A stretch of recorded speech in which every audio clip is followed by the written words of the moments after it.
گزاریں کیسے زندگی، آؤ علماء سے پوچھ لیں، آئے جو مشکل پیش کوئی، آؤ علماء سے پوچھ لیں۔ الحمدللہ رب العالمین والصلاة والسلام علی سید المرسلین، اما بعد فاعوذ باللہ من الشیطان الرجیم، بسم اللہ الرحمن الرحیم، الصلاة والسلام علیک یا رسول اللہ وعلی آلک واصحابک یا حبیب اللہ، الصلاة والسلام علیک یا نبی اللہ وعلی آلک واصحابک یا نور اللہ۔ میٹھے میٹھے اسلامی بھائیوں اور مدنی چینل کے ناظرین، سلسلہ دارالفتہ اہل سنت میں ایک بار پھر آپ کو مرحبا کہتے ہیں۔ ابتداءً درود پاک کی فضیلت کے فرمان مصطفیٰ صلی اللہ تعالیٰ علیہ وسلم ہے کہ شب جمعہ اور روز جمعہ مجھ پر درود پاک کی کثرت کر لیا کرو، جو ایسا کرے گا قیامت کے دن میں اس کا شفیع اور گواہ بنوں گا۔ صلو علی الحبیب صلی اللہ تعالیٰ علی محمد صلی اللہ علیہ وسلم۔ مدنی چینل کے ناظرین، اس سلسلے کی برکت سے ہمارے علم میں اضافہ ہوتا ہے، بہت کچھ سیکھنے کو ملتا ہے، اور آپ کی کالز SMS ہم شامل سلسلہ کرتے ہیں۔ آئیے آپ کی کالز ہم لیتے ہیں۔ ہمیں یہ پوچھنا تھا کہ کسی مسلمان بھائی دکاندار کا کسی مسلمان بھائی کے اوپر قرض ہو تو وہ جب دکاندار اس سے قرض مانگنے جائے تو وہ اس سے لڑ پڑتا ہے، تب اس دکاندار بھائی کو کیا کرنا چاہیے؟ جی حضور، قرض کا مسئلہ ہے، آپس میں لڑائی بھی ہو جاتی ہے۔ الحمدللہ رب العالمین والصلاة والسلام علی سید الانبیاء والمرسلین، اما بعد فاعوذ باللہ من الشیطان الرجیم، بسم اللہ الرحمن الرحیم۔ دیکھیں، یہ جو انہوں نے سوال کیا ہے، جی عمومی طور پر جس شخص نے رقم ادا کرنی ہوتی ہے، یعنی جو مقروض ہوتا ہے، جی ہمارے معاشرے میں عمومی طور پر صورت یہ ہے کہ بالخصوص جیسے انہوں نے کہا کہ دکاندار ہیں، عام صورت یہ ہے کہ رقم وغیرہ موجود ہوتی ہے، صحیح، اس کے باوجود ادائیگی میں ٹال مٹول کی جاتی ہے۔ وہ اسی طرح جو ہے وہ قرض بڑھتا رہتا ہے، بڑھتا رہتا ہے، بڑھتا رہتا ہے۔ جی 2 لاکھ روپے ہو گئے، 4 لاکھ روپے ہو گئے، اب وہ بیچارہ لینے کے لیے جاتا ہے تو اس کو جو ہے وہ 10,000 روپے 20,000 روپے پکڑا دیے جاتے ہیں، اور یوں قرض بڑھتا رہتا ہے۔ تو دیکھیے، جو شخص ایسا ہے جو غنی ہے، جی یعنی ایک شخص نے دوسرے کو کچھ رقم دی یا کچھ مال دیا، اب وہ سامنے والا اس کا مقروض ہو گیا، اب جب یہ شخص لینے کے لیے جاتا ہے، اب وہ سامنے والا جو ٹال مٹول کرتا ہے، جی، اس کے بارے میں یہ فرمایا گیا کہ غنی کا ٹال مٹول کرنا ظلم ہے۔ صحیح، یہ حدیث مبارکہ کا مفہوم ہے کہ جو غنی ہے اس کا ٹال مٹول کرنا ظلم ہے۔ اب یہ سامنے والے کے اوپر ظلم کر رہا ہے۔ صحیح، ایک تو اس سے مال لے لیا، مال کی خریداری کر لی، سامنے والے نے اس پر احسان کیا کہ اس نے اس کو ادھار مال دیا، صحیح، یہ تو اس کا احسان ہے نا سامنے والے کا کہ اس نے ادھار اس کو مال دیا۔ اب جب یہ لینے کے لیے گیا تو سامنے والا اس سے لڑائی جھگڑا کرنا شروع کر دیتا ہے، تو یہ طریقہ کار غلط ہے۔ ہاں، اگر سامنے والے کے پاس مقروض کے پاس رقم موجود نہیں ہے تو وہ اپنا عذر پیش کر سکتا ہے کہ میرے پاس رقم موجود نہیں ہے۔ صحیح، اب جو شخص لینے والا ہے، جس نے قرض دیا ہوا ہے، جو قرض خواہ ہے، اس پر اب یہ لازم ہے کہ جب سامنے والے کے پاس نہیں ہے تو اب یہ اس کو مہلت دے، اب اس کا مہلت دینا اس کو واجب ہے۔ صحیح، اور اگر بالفرض اس کے پاس ہیں، اس کو معلوم ہے کہ یہ جان بوجھ کر تاخیر کر رہا ہے، صحیح، تو پھر بھی یہ دلی طور پر جو ہے وہ رنجیدہ نہ ہو، دلی طور پر اس کو جو ہے وہ مہلت دے دے، یا ویسے اس کو کہہ دے کہ چلیں ٹھیک ہے اب بعد میں دے دیجیے گا۔ اگر یہ ایسا کرے گا تو یہ ثواب کا مستحق ہوگا۔ ٹھیک، مگر جو سامنے والا شخص ہے، غنی ہے، جان بوجھ کر ٹال مٹول کرتا ہے، اس کا ٹال مٹول کرنا ظلم ہے۔ صحیح، اور مارکیٹ میں عمومی طور پر جو بات رائج ہے وہ اس سے آگے بڑھ کر بھی ہے۔ وہ کیا ہے؟ مال دیتے رہے، مال دیتے رہے، 1 لاکھ کا مال سامنے والا سے لے لیا، جب وہ پیسے لینے کے لیے آیا تو اس کو 30,000 روپے دے دیے، پھر 1,00,000 روپے کا مال لے لیا، جب وہ پیسے لینے کے لیے آیا تو اس کو 40,000 روپے دے دیے۔ اب سامنے والا بیچارہ اپنے پہلے پیسے بچانے کے لیے مزید اس کو مال دیتا ہے۔ اب نتیجہ کیا ہوتا ہے؟ بڑھتے بڑھتے وہ 10 لاکھ روپے ہو گئے۔ صحیح، اب ظاہر ہے کاروبار میں ایک انسان کی انویسٹ ہوتی ہے، صحیح، اسی انویسٹ کے اوپر وہ کام کر رہا ہوتا ہے، اسی انویسٹ کا کچھ پرسنٹ پھر اس کو بچ رہا ہوتا ہے۔ صحیح، اب وہ بیچارے کی انویسٹ ساری کی ساری پھنس جاتی ہے۔ صحیح، اب جب یہ مطالبہ کرتا ہے کہ بھائی 10 لاکھ روپے ہو گئے اب تو واپس کر دو، صحیح، کہتے ہیں ٹھیک ہے آپ ہر مہینے آ کے مجھ سے 25,000 روپے لے جانا. صحیح. اب یہ ہر مہینے 25,000 روپے لے گا تو اس کے بھی کسی کام کے نہیں. صحیح. یہ کہتا ہے نہیں مجھے اکٹھے پیسے دے دو، کہتا ہے ٹھیک ہے رقم ٹوٹ جاتی ہے. 6 لاکھ روپے لے لیں، پھر آپ 10 لاکھ روپے بنتے ہیں، آپ 6 لاکھ روپے لے لیں اور بات ختم کر دیں. صحیح. اب جب ایسا معاملہ ہوتا ہے تو مارکیٹ والے بیٹھتے ہیں اور مارکیٹ والے بیٹھ کر بھی اسی طرح کا فیصلہ کرتے ہیں. صحیح بات کہ بھائی ٹھیک ہے یا تو 25,000 روپے منتھلی لیتے رہو، اور اگر ایسا نہیں کر سکتے تو آپ 10 لاکھ کے 8 لاکھ کر دو یا 6 لاکھ کر دو. اب یہ بیچارہ بظاہر رضامند لوگوں کو لگ رہا ہے، مگر یہ مجبوری کی بنا پر رضامند ہوا کہ 25,000 روپے لینے سے بہتر یہ ہے کہ میں 5 یا 6 لاکھ روپے لے لوں اور باقی چھوڑ دوں. صحیح. اب اس کا یہ چھوڑ دینا اس کی دل کی رضامندی سے قطعی طور پر نہیں ہے، یہ مجبور ہو گیا، سامنے والے نے اس کو مجبور کر دیا. صحیح. اس نے اگر وہ 5 لاکھ 6 لاکھ روپے لے لیا اور باقی بظاہر کچھ پیسے اس نے چھوڑ بھی دیے ہیں، تو قیامت کے دن اس سے ان پیسوں کا حساب ہوگا. جو مقروض ہے یا جس نے مال خریدا تھا، جو مدیون ہو گیا تھا، اس سے ان پیسوں کا حساب ہوگا. تو طرز عمل یہی ہونا چاہیے، طریقہ کار یہی ہونا چاہیے کہ جب آپ نے کسی سے سودا خریدا ہے، اب وہ آپ سے رقم کا مطالبہ کرتا ہے، اس کو چاہیے کہ رقم کا مطالبہ نرم انداز سے کرے، اور سامنے والے کو بھی چاہیے کہ اگر اس کے پاس نہیں ہے تو وہ معذرت کر سکتا ہے. سامنے والے کو بھی لڑائی جھگڑا نہیں کرنا چاہیے، بس وہ یہی چاہتا ہے کہ کسی طرح یہ واپس چلا جائے. اب وہ لڑائی جھگڑا بھی کرتا ہے، گالم گلوچ بھی کرتا ہے، حالانکہ اس شخص کا اس کے اوپر احسان تھا. اب احسان کا بدلہ وہ گالم گلوچ کر کے دیتا ہے، حالانکہ احسان کا بدلہ یہ تھا. صحیح. قرض کے احسان کا بدلہ یہ ہے کہ قرض اچھے طریقے سے واپس کر دیا جائے. تو یہ طرز عمل نہیں ہونا چاہیے، سامنے والے کو جھگڑنا نہیں چاہیے. اگر نہیں ہے تو بھی اچھے انداز سے گفتگو کرے. اب اگر ہیں تو پھر تو اگر یہ ٹال مٹول کرتا ہے تو اس کا ٹال مٹول کرنا ظلم ہے. مدی چل کے ناظرین، آپ نے قرض کے حوالے سے مفتی صاحب کی گفتگو کو سنا اور پوری صورتیں اس کے بیان کر دی گئی کہ ظلم کی صورت میں بنے گا، کس صورت میں رعایت دی جائے گی، اور بھی جو اس معاشرے کے اندر رائج صورتیں ان کو بھی بیان کیا گیا. لہذا کوشش کی جائے کہ اگر ہم پر کسی کا آتا ہے تو مرنے سے پہلے ہم اس کو یہ دے دیں. کہیں ایسا نہ ہو کہ دنیا سے رخصت ہو جائیں، موت واقع ہو جائے اور پھر ہم قبر کے اندر اپنے ساتھ یہ قرض والا معاملہ لے جائیں. پھر اس پر وعیدیں بھی ہیں، اور ظاہر ورثہ پہ کیا لازم ہوگا اگر بالفرض یہ صورت بن جاتی ہے کہ ہم کسی کا قرض لے کر ہی چلے گئے، اب کیا ہوگا؟ ہاں دیکھیے، اگر کسی شخص کا انتقال ہو جاتا ہے تو اس کی جو تجہیز و تکفین ہے نارملی انداز سے جو کی جاتی ہے، اس کو غسل وغیرہ دیا جائے گا، اس کو کفن پہنایا جائے گا، دیگر جو اس کے نارملی اخراجات ہیں، وہ اخراجات کرنے کے بعد سب سے پہلا حق جو میت کے مال کے ساتھ متعلق ہوتا ہے وہ قرض کا ہے. وہ سب سے پہلا جو حق ہے وہ قرض کا ہے، سب سے پہلے اس کا قرض اتارا جائے گا. تو اگر ایسی کیفیت پیدا ہو جاتی ہے، ایسی صورت ہوتی ہے، کسی شخص کا انتقال ہو گیا، اب وہ مقروض تھا. صحیح. اب ہمارے ہاں بعض اوقات بلکہ اکثر ہی ایسا ہی ہوتا ہے کہ جب جنازہ رکھا جاتا ہے تو وہاں پر ایک اعلان کر دیا جاتا ہے. جو میت کے ورثاء ہیں وہ اعلان وغیرہ بھی کرتے ہیں. صحیح. اب جس شخص نے رقم لینی ہے وہ اچھے انداز سے جا کے میت کے ورثاء سے بات کر سکتا ہے اور اس کا کوئی ثبوت بھی مہیا کر سکتا ہے.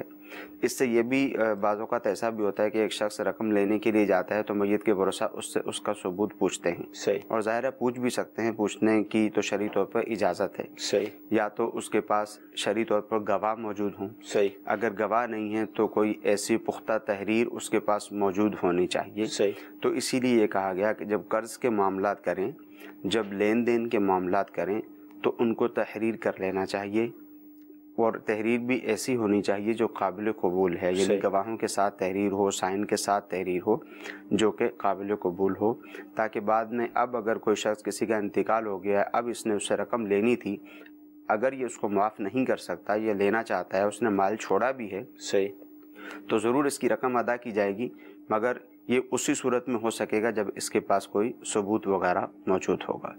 جی مدی شہر کے ناظرین مزید کال لیں گے آپ کی.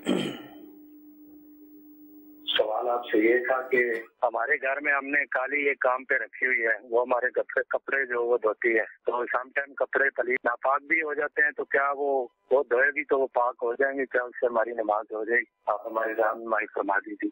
جی کیا فرماتے ہیں کپڑے دھونے کے حوالے سے؟ دیکھیے کپڑے دھونے کے حوالے سے شاید انہوں نے یہ کہنا چاہ رہے ہیں کہ غیر مسلم ہے جس کو کپڑے دھونے کے لیے رکھا ہوا ہے. دیکھیے اصل تو کپڑے سے نجاست کا دور ہو جانا ہے کہ جب کپڑے سے نجاست دور ہو گئی، نجاست زائل ہو گئی تو کپڑے پاک ہو جائیں گے. مگر اس کا شریعت مطہرہ نے ایک طریقہ کار رکھا ہوا ہے. اب اگر اس طریقہ کے مطابق نہیں دھوئے جائیں گے، اس طریقے کے مطابق واش نہیں کیے جائیں گے تو اب کپڑوں کی پاکی کا حکم کسی صورت میں نہ ہو سکے گا. تو ان کو چاہیے کہ دعوت اسلامی کی سائٹ ہے، وہاں سے ایک رسالہ ان کو مل جائے گا کپڑے پاک کرنے کا طریقہ، وہ رسالہ وہاں سے لے لیں. اب اس کے مطابق جو ہے وہ سامنے والے کو سمجھا دیں کہ آپ نے اس طرز عمل کے ساتھ، اس طریقہ کے ساتھ کپڑوں کو دھونا ہے، واش کرنا ہے. ٹھیک جی. اگلی کال. قمر مغل چوک منڈا سے. جی میرا سوال یہ ہے تعارف کا اہل سنت مفتی صاحب سے کہ آدمی یہ باتھ روم میں جاتا ہے پیشاب کرنے کے لیے تو ہمارے جیب میں بٹوا ہوتا ہے، اس میں جناب یہ ہوتے ہیں کوئی بیج ہوتا ہے اللہ رسول والا ہمارے جیب میں ہوتا ہے، تو ہم کیا بات میں جائیں وہ نکال کے جائیں یا کہ وہ ساتھ ہی لے جائیں جیب میں؟ السلام علیکم ورحمۃ اللہ وبرکاتہ. وعلیکم السلام ورحمۃ اللہ وبرکاتہ. واش روم جاتے ہیں، اب اصل اس میں مختلف صورتیں بن جائیں گی. ایک تو یہ کہ میں اپنے آفس میں ہوں یا اپنے دفتر میں ہوں، کسی ایسے مقام پر ہوں جہاں میری بیٹھک ہے 5 گھنٹے کی 8 گھنٹے کی. پھر سفر کے معاملات ہیں کہ سفر میں آدمی چلتا ہے، لمبا سفر ہے تو واش روم بھی اگر حاجت پڑتی ہے تو ہماری چیزوں میں اس طرح کی مقدس چیزیں ہیں، آیت قرآنی یا جو بھی، تو ہم کیا کریں؟ مطلب ڈائریکٹ واش روم میں چلے جائیں، کسی کو دے کر جائیں؟ دیکھیں اس میں فقہاء کرام نے جو طریقہ کار بتایا ہے وہ یہ ہے کہ اگر اس طرح کی چیزیں کسی چیز کے اندر بند ہیں، پلاسٹک کوٹنگ وغیرہ کی ہوئی یا کسی دوسری چیز کے اندر بند کر کے اپنے پاس رکھی ہوئی ہیں تو اب تو لے جانے کی اجازت ہے. جیسے تعویذ پہنا ہوتا ہے وہ پلاسٹک کوٹنگ کی ہوتی ہے، چمڑے کے اندر رکھا ہوا ہوتا ہے، تو اب اس کو پہن کے جانے کی شرعی طور پر اجازت ہوتی ہے. اور اب ویسے سامنے کوئی بیج لٹکا ہوا ہے، اس پر کوئی حدیث مبارکہ لکھی ہوئی ہے یا کوئی اور مقدس کلمات لکھے ہوئے ہیں، یہ اسی طرح جیب کے اندر ایسی کوئی چیز موجود ہے جس پہ کلمات طیبات لکھے ہوئے ہیں، تو اب اس کو یوں لے جانے کی اجازت نہیں ہوگی کیونکہ یہ بے ادبی شمار ہوتا ہے. اب جو دوسری بات آپ نے کی احتیاط کے حوالے سے کہ جب ایک انسان ایک جگہ پر موجود ہے 5 گھنٹے 4 گھنٹے وہ وہیں پر رہے گا، وہیں اس کو واش روم میں جانے کی حاجت محسوس ہوتی ہے تو اس کو چاہیے کہ اپنی اشیاء نکال کے باہر رکھ دے. ادب کا تقاضا بھی یہی ہے. ہاں کسی ایسی جگہ پر موجود ہے کہ جہاں پر یہ باہر رکھ کر جا ہی نہیں سکتا، ایسی کوئی کیفیت ہے، ایسی کوئی صورت ہے، تو اب جیب کے اندر ہیں تو اب اس کو جانے کی شرعی طور پر اجازت ہوگی. پھر یہاں پر یہ بھی دیکھا جائے کہ اب اس طرح کی جو چیزیں ہیں، کوئی مقدس کلمات لکھے ہوئے ہیں، کچھ بھی ایسا ہے، تو اگر کسی ایسی جگہ پر بھی موجود ہے، راستے میں سفر میں بھی جا رہا ہے، تو وہاں بھی یہ نکال کے باہر رکھ سکتا ہے کیونکہ ایسی چیزوں کے چوری ہو جانے کی تو کوئی اندیشہ ہوتا نہیں. تو جتنا زیادہ جو ہے وہ ادب کریں گے اتنا ہی زیادہ بہتر ہوگا. اچھا بعض اوقات یہ ہوتا ہے کہ اسے وائلیٹ ہے کسی کے پاس یا اس طرح کی چیز ہوتی ہے جس کے اندر بہت ساری چیزیں رکھتے ہیں. اب پینٹ عموماً پینٹ بھی پہنی جاتی ہے تو وہ پیچھے جو ہے جیب میں وہ رکھتے ہیں اس کو. دیکھیے یہ تو ادب کے تقاضوں کے بالکل خلاف ہی ہے جی کہ آپ نے اپنے والیٹ کے اندر مثال کے طور پر سورہ یاسین رکھی ہوئی ہے، یا چاروں کل کا ایک آپ کو جو ہے وہ پمفلٹ ملا ہے وہ آپ نے رکھا ہوا ہے، کارڈ ملا ہے وہ آپ نے رکھا ہوا ہے برکت کے لیے، اور اب آپ نے اس کو پینٹ کی جیب میں ڈال لیا، تو یہ ضرور ادب کے تقاضوں کے خلاف ہے، ایسا نہیں کرنا چاہیے. جی اگلی کال لیں گے. سوال یہ ہے کہ کہتے ہیں نا غوث پاک نے بچہ زندہ کیا تھا، کیا ان کی کرامت یہ صحیح ہے یا غلط ہے؟ حضور غوث اعظم رضی اللہ تعالیٰ نے بچے کو زندہ فرمایا، تو یہ کرامت مطلب ہے ثابت ہے؟ جی بالکل، کتب میں اس کرامت کا ذکر موجود ہے کہ حضور غوث پاک رضی اللہ تعالی عنہ نے اس بچے کو زندہ کیا تھا. اس کے علاوہ اور بھی دیگر واقعات حضور سیدنا غوث اعظم رضی اللہ تعالی عنہ کی طرف منسوب ہیں اور وہ معتبر کتب میں موجود بھی ہیں. بس یہاں پہ ایک عمومی طور پر ایک شبہ پیدا ہوتا ہے، اور وہ سبھی کے ذہنوں میں ایک شبہ پیدا ہوتا ہے کہ زندہ کرنا، زندگی دینا یا موت دینا یہ تو اللہ تعالیٰ کا کام ہے، تو کسی شخص کی طرف اس کو کیسے منسوب کیا جا سکتا ہے؟ تو دیکھیں ہم نے شریعت پر چلنا ہے، صحیح، اور یہ جو بات ہمارے ذہن میں آتی ہے کہ مارتا بھی اللہ تعالیٰ ہی ہے اور زندہ بھی اللہ تعالیٰ ہی کرتا ہے، زندگی بھی اللہ تعالیٰ ہی دیتا بے ہے، شک، یہ بھی ایک شریعت کی بات ہی ہے۔ صحیح، مگر اس کے ساتھ ساتھ اگر ہم شریعت کی بات کو ہی لیتے ہیں، ہم قرآن مجید فرقان حمید اگر ہم پڑھیں گے تو اس میں حضرت سیدنا عیسیٰ علی نبینا علیہ الصلاۃ والسلام کا ذکر ہمیں ملے گا، جس میں آپ نے یہ ارشاد فرمایا کہ میں اللہ تعالیٰ کے اذن سے مردوں کو زندہ کرتا ہوں۔ صحیح، تو جس طرح حضور غوث پاک رضی اللہ تعالیٰ عنہ اللہ تعالیٰ کے بندے ہیں، بے شک یہ ولی ہیں اور نبی کا درجہ ولی سے بڑا ہوتا ہے، مگر بندہ ہونے میں، اللہ تعالیٰ کی مخلوق ہونے میں حضور سیدنا غوث اعظم رضی اللہ تعالیٰ عنہ بھی اللہ تعالیٰ کے بندے ہیں، حضرت عیسیٰ علی نبینا علیہ الصلاۃ والسلام بھی اللہ تعالیٰ کے بندے ہیں۔ بے شک، تو اللہ تعالیٰ نے اپنے بندوں کو اس بات کی طاقت اور قوت عطا فرمائی ہوتی ہے، اسی لیے عیسیٰ علیہ السلام نے فرمایا کہ میں اللہ تعالیٰ کی اجازت سے مردوں کو زندہ کرتا ہوں، صحیح، اور اسی طرح دیگر اولیاء کرام کے ساتھ بھی ہے۔ تو یہ جو مردوں کو زندہ کرنا ہے یہ اللہ تعالیٰ کی اجازت سے ہی ہوتا ہے، صحیح، اور جب اللہ تعالیٰ کسی کو کسی کام کی اجازت دے تو پھر میں اور آپ اس کے اوپر کسی طرح کا کوئی کلام، کوئی تبصرہ نہیں کر سکتے۔ صحیح، اور یہ جو بات ہے یہ قرآن مجید فرقان حمید میں صاف اور واضح الفاظ میں موجود ہے، صحیح، حضرت سیدنا عیسیٰ علی نبینا علیہ الصلاۃ والسلام کی۔ ٹھیک جی، اگلی کال لیں گے۔ عبد الوحید اتاری، داڑھی یا بالوں پر سیاہ مہندی یعنی کلف وغیرہ لگانا کیسا ہے؟ جی، داڑھی شریف پر یا بالوں پر، سر کے بالوں پر کالا کلر لگانا کیسا؟ دیکھیے سیاہ کلر لگانے کی تو اجازت نہیں ہے، صحیح، اب چاہے وہ کالی مہندی ہو چاہے کوئی کالا کلر ہو، اس کی تو اجازت نہیں ہے۔ صحیح، اس کے علاوہ جو دوسرے کلرز وغیرہ ہیں، نارمل سا ایک براؤن کلر جیسے ہوتا ہے وہ لگا سکتے ہیں۔ بعض اوقات یہ ہوتا ہے کہ اب جیسے نوجوان طبقہ ہے ہمارے اس معاشرے کا، وہ ابھی تو شادی بھی نہیں ہوئی ہے، ابھی سے بال سفید ہونا شروع ہو گئے ہیں، کہ نزلے کی وجہ سے ہوئے ہیں، فلاں چیز کی وجہ سے ہوئے ہیں، تو اب یعنی یوں اس طرح کی باتیں کر کر وہ اپنے بالوں کو کالا کرتے ہیں، تو کیا یہ باتیں مطلب قابل قبول ہوں گی؟ وہ اپنی جگہ پر ہے۔ بعض اوقات ایسا ہوتا ہے صحیح، کہ اس عمر میں بال سفید ہو جاتے ہیں جس عمر میں عام طور پر نہیں ہوتے، مگر شریعت کا حکم جو ہے وہ مطلق ہے صحیح، کہ مرد و عورت دونوں کو ہی اس بات کی اجازت نہیں ہے کہ وہ اپنے بالوں پر کالی مہندی یا کالا کلر لگائیں۔ صحیح، اب اس کا حل بھی موجود ہے، صحیح، جیسے وقت سے پہلے اگر بال سفید ہو جاتے ہیں تو اس کا حل بھی موجود ہے، صحیح، براؤن کلر لگایا جا سکتا ہے، دیگر کلرز وغیرہ ملتے ہیں وہ لگائے جا سکتے ہیں، بلیک لگانے کی اجازت نہیں ہے، حدیث مبارکہ میں خاص طور پر اس سے منع فرمایا گیا ہے۔ ٹھیک، کچھ ایس ایم ایس بھی ہم شامل سلسلہ کرتے ہیں۔ کیا طالب علم اپنے تمام اساتذہ کو نیاز کا کھانا کھلا سکتے ہیں؟ یہ تحفہ تو نہیں ہے جو ایک رشوت والی صورت بنتی ہے؟ دیکھیں عمومی طور پر ایسا نہیں ہوتا ہے، بالخصوص جو ہے وہ کسی کی یوں دعوت نہیں کی جاتی ہے۔ جب نیاز کا اہتمام ہوتا ہے تو اس میں اساتذہ کو بھی بلایا ہوتا ہے، صحیح، گھر کے دیگر جو ہے وہ رشتہ دار بھی آتے ہیں، دوست احباب بھی آتے ہیں، تو اس میں شرعی طور پہ کوئی حرج نہیں ہے۔ سب بچہ چھوٹا ہے 4 سال کا، تو وہ کسی قاری صاحب سے قرآن مجید پڑھ سکتے ہیں؟ یعنی کوئی اس میں گناہ تو نہیں ہے؟ چھوٹا بچہ ہے، یعنی شاید ہو سکتا ہے ان کے ذہن میں ہو کہ چھوٹا بچہ ہے تو وہ بے ادبی بھی کرے گا، سپارہ وغیرہ جو جسے ہمارا مدنی قاعدہ ہے اس کے ہاتھ میں ہوگا تو وہ گرے گا بھی، اسے کھیلے گا بھی، یا ہو سکتا ہے ان کے ذہن میں کوئی اور بات بھی ہو۔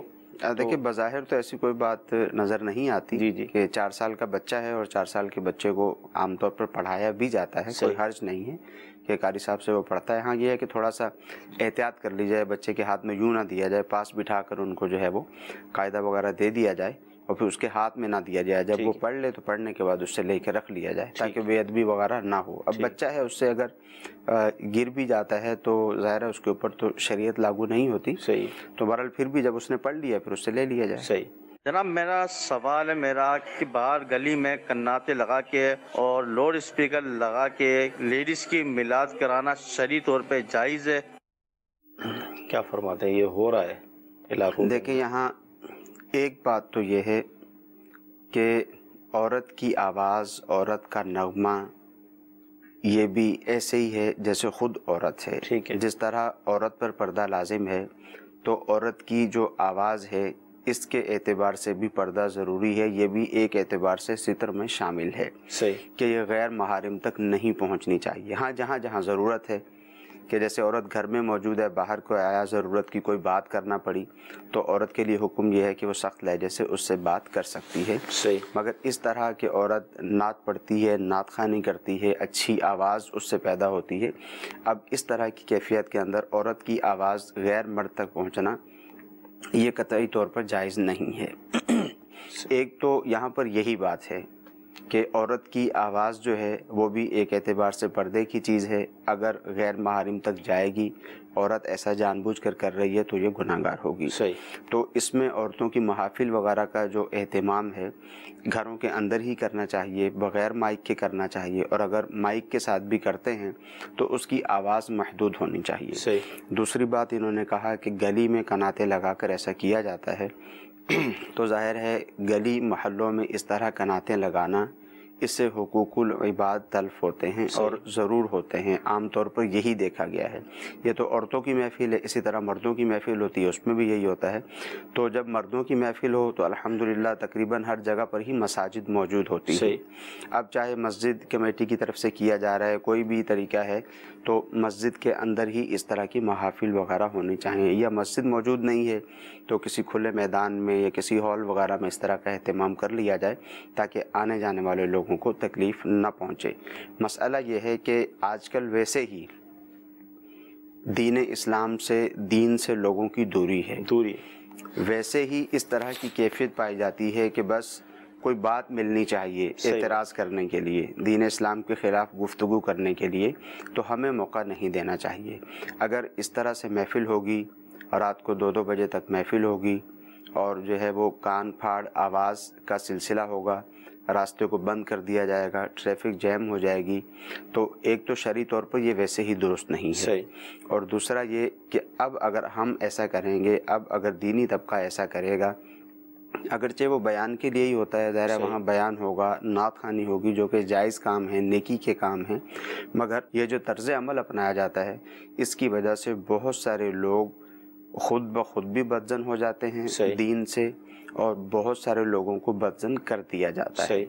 تو اس محفل سے، اس بیان سے، اس نعت خوانی سے اتنا فائدہ بظاہر نہیں ہوتا، اتنے لوگوں کو فائدہ نہیں پہنچتا جتنے لوگ اس کی وجہ سے بدزن ہو جاتے ہیں، 2-2 4-4 گھنٹے ٹریفک میں پھنسے رہتے ہیں.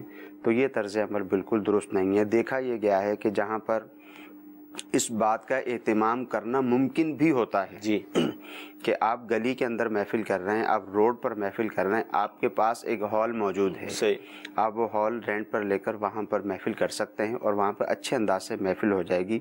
مگر بس ایک طرز عمل بنا ہوا ہے، بس ایک ذہن بنا ہوا ہے کہ نہیں بس اسی جگہ پہ ہم نے محفل کروانی ہے، یہاں سے 25 سال ہو گئے محفل ہوتی ہے، 50 سال ہو گئے یہاں پہ محفل ہو رہی ہے، لہٰذا یہیں پہ محفل کروانی ہے. لوگ روتے رہیں، لوگ پیٹتے رہیں، ٹریفک جیم ہو جائے، لوگوں کو تکلیف پہنچے، کسی طرح کا کوئی اس انجمن کو جو کروا رہی ہے اس کو کسی طرح کا کوئی احساس نہیں ہوتا.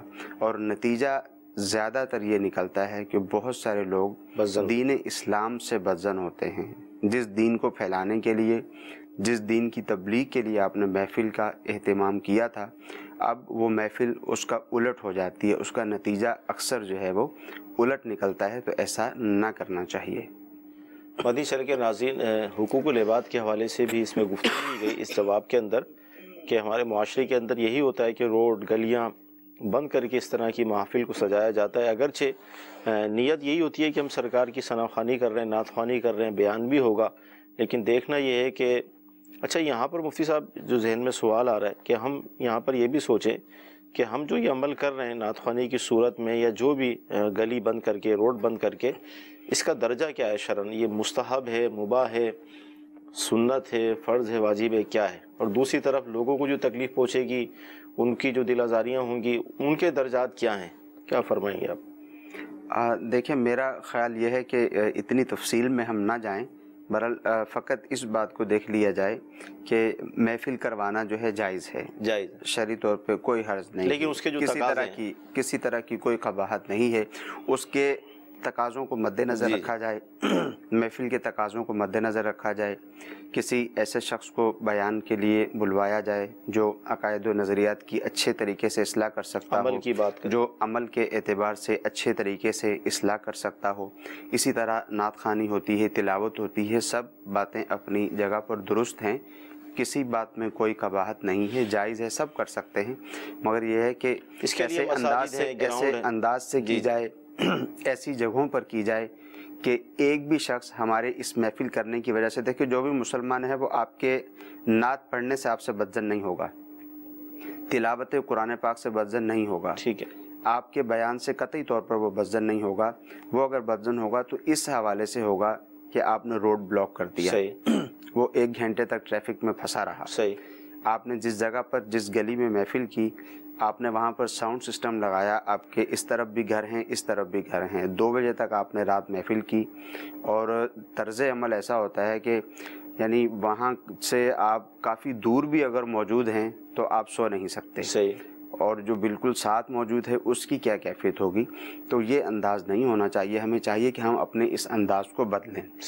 دین اسلام کی خدمت کریں، مگر دین اسلام کی خدمت کرتے ہوئے لوگوں کو دین اسلام سے متنفر نہ کیا جائے، ان کو نفرت میں مبتلا نہ کیا جائے۔ حدیث پاک کا مفہوم ہے کہ خوشخبریاں سناؤ، نفرتیں پیدا نہ کرو، تو ایسا کام نہ کیا جائے جس سے کہ نفرت پیدا ہو۔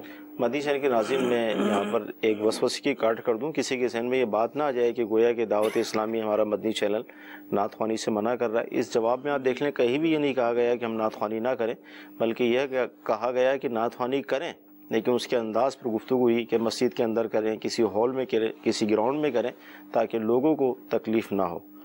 اچھا، سوال یہ ہے کہ احرام جو باندھا جاتا ہے تو کتنے سال کے بچے کو احرام باندھا جائے گا، جیسے 4 سال کا، 6 سال کا، اور جب یہ بچہ عمرہ کرے گا اپنی فیملی کے ساتھ تو کیا اس کا بھی حلق کروایا جائے گا؟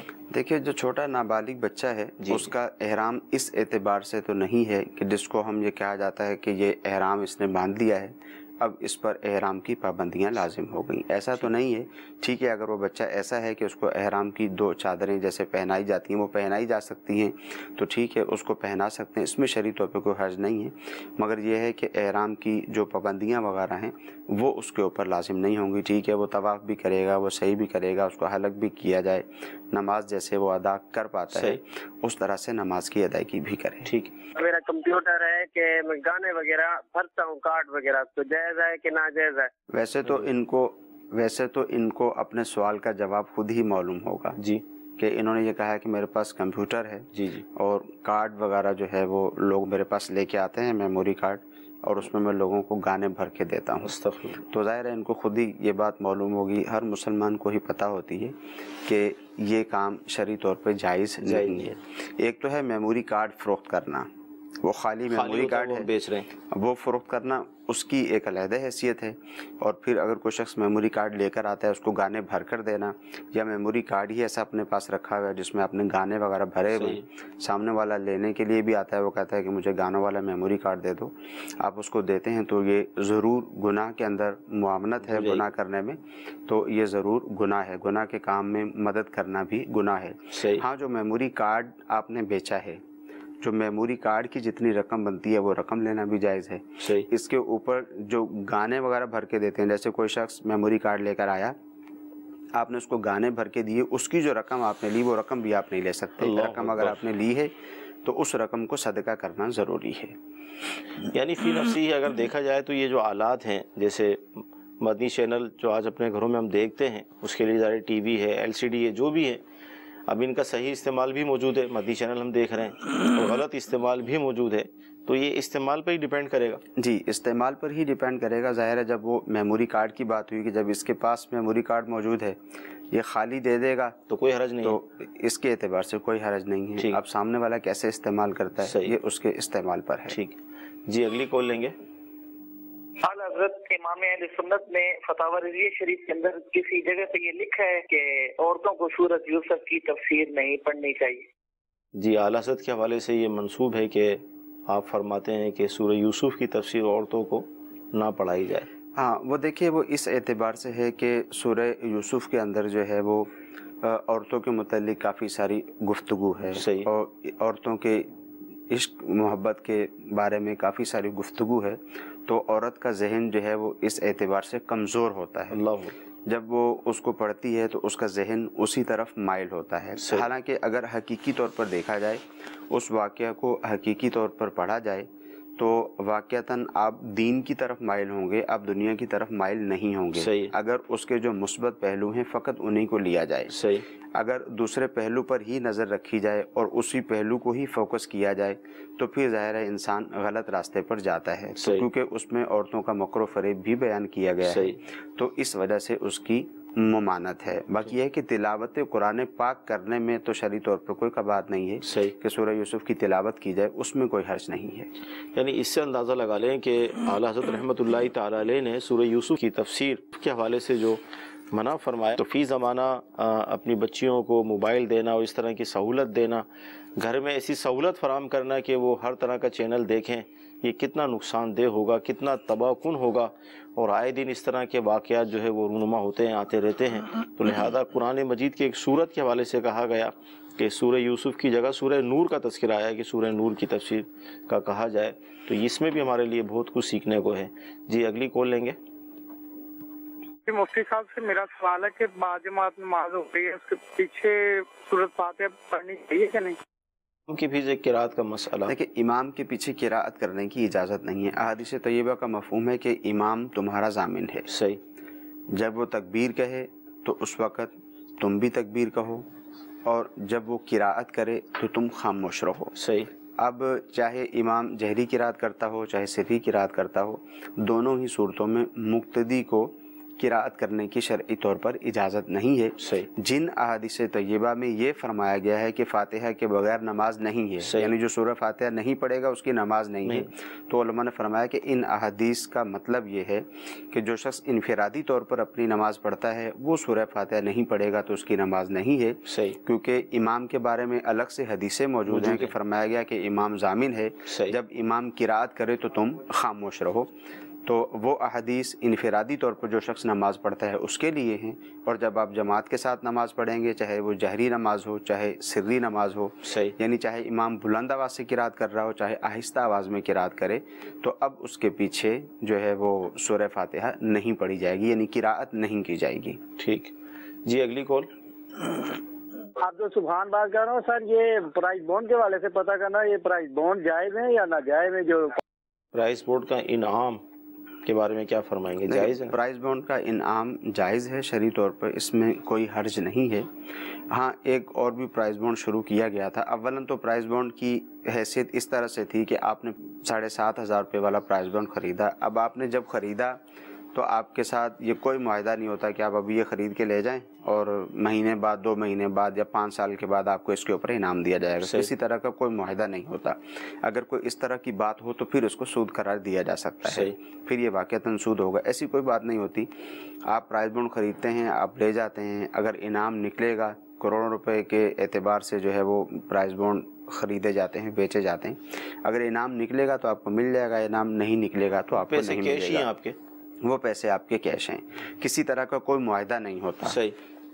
اگر معاہدہ ہو، ہم پرائز بونڈ لینے کے لیے جائیں، 15,000 روپے والا اگر ہم پرائز بونڈ لیں اور سامنے والا ہم سے یہ کہے کہ ٹھیک ہے آپ 5 مہینے کے بعد آ کر 15,000 روپے والا پرائز بونڈ ہمیں دے دیجیے گا اور 1,00,000 روپیہ ہم سے لے جائیے گا، تو یہ ضرور سود ہوگا، مگر ایسا ہوتا نہیں ہے۔ ہاں ایک پرائز بونڈ مزید اور بھی شروع ہوا تھا گورنمنٹ کی طرف سے، 40,000 روپے والا جو پرائز بونڈ شروع ہوا تھا، تو اس میں یہ طے کیا گیا تھا کہ 40,000 روپے والا جو پرائز بونڈ ہے اس پہ منتھلی یا 3 مہینے کے بعد کچھ نہ کچھ نفع دیا جائے گا، اور وہ نفع طے تھا اور وہ ضرور سود ہے۔ ٹھیک، یہ SMS آیا ہے کہ اگر کسی کی کمر میں، کڈنی، گردوں میں، ٹانگوں میں درد ہو اور اس کے لیے رکوع کرنا، سجدہ کرنا بھی دشوار ہو تو وہ نماز کیسے پڑھے؟ دیکھیں ایسا شخص جو واقعتاً سجدہ کرنے پر قادر نہیں ہے، یعنی وہ سجدہ نہیں کر سکتا، تو اب قیام اس سے ساکت ہو جاتا ہے۔ ٹھیک ہے، جو شخص سجدہ نہیں کر سکتا قیام سے اس شخص سے جو ہے وہ قیام ساکت ہو جاتا ہے، تو اب یہ بیٹھ کر نماز کی ادائیگی کر سکتا ہے۔ صحیح، جی اگلی کال لیں گے۔ میں یہ سوال پوچھنا چاہتا ہوں کہ بیوی اپنے شوہر کو نام سے بلا سکتی ہے؟ جی، بیوی اپنے شوہر کو نام سے بلا سکتی ہے؟ دیکھیے یہ مختلف قوموں کے اندر، مختلف علاقوں کے اندر، مختلف ملکوں کے اندر الگ الگ اس کا جو ہے وہ طرز عمل ہے. صحیح. بعض جگہوں پر تو ایسا ہے کہ بیوی اگر اپنے شوہر کا نام لیتی ہے تو اس کو بہت زیادہ برا سمجھا جاتا ہے. تو ظاہر ہے ایسی جگہ پر عورت کو اس بات کی اجازت نہیں ہوگی، یعنی اس کو بے ادبی شمار کیا جاتا ہے. اور بعض جگہیں ایسی بھی ہیں کہ جہاں پر ایسا نہیں ہوتا، یعنی بیوی اپنے شوہر کو نام لے کر پکارتی ہے اور اس قوم کے اندر، اس معاشرے کے اندر، اس خاندان کے اندر اس کو برا نہیں سمجھا جاتا. تو اب اگر نام لے کے پکارتی ہے تو شرعی طور پہ کوئی حرج نہیں ہے. مگر چونکہ شوہر جو ہے وہ بیوی کے لیے وہ ادب کے مقام پر ہے، یعنی بیوی پہ لازم ہے کہ شوہر کا ادب کرے، اس کی تعظیم کرے. تو اب بیوی کو چاہیے کہ بہتر یہی ہے کہ اس کا نام نہ لے، کسی اور انداز سے ہی پکارے. اللہ تعالیٰ کی بارگاہ میں ہم دعا کرتے ہیں کہ اللہ تعالیٰ آج کا ہمارا یہ سلسلہ اپنی بارگاہ میں قبول فرمائے. جو ہم نے سنا ہے، جو سیکھا ہے، اس پر عمل کرنے کی توفیق عطا فرمائے. آمین. صلو علی الحبیب صلی اللہ تعالی علی محمد. گزارے کیسے زندگی، آؤ علماء سے پوچھ لیں. آئے جو مشکل پیش کوئی، آؤ علماء سے پوچھ لیں.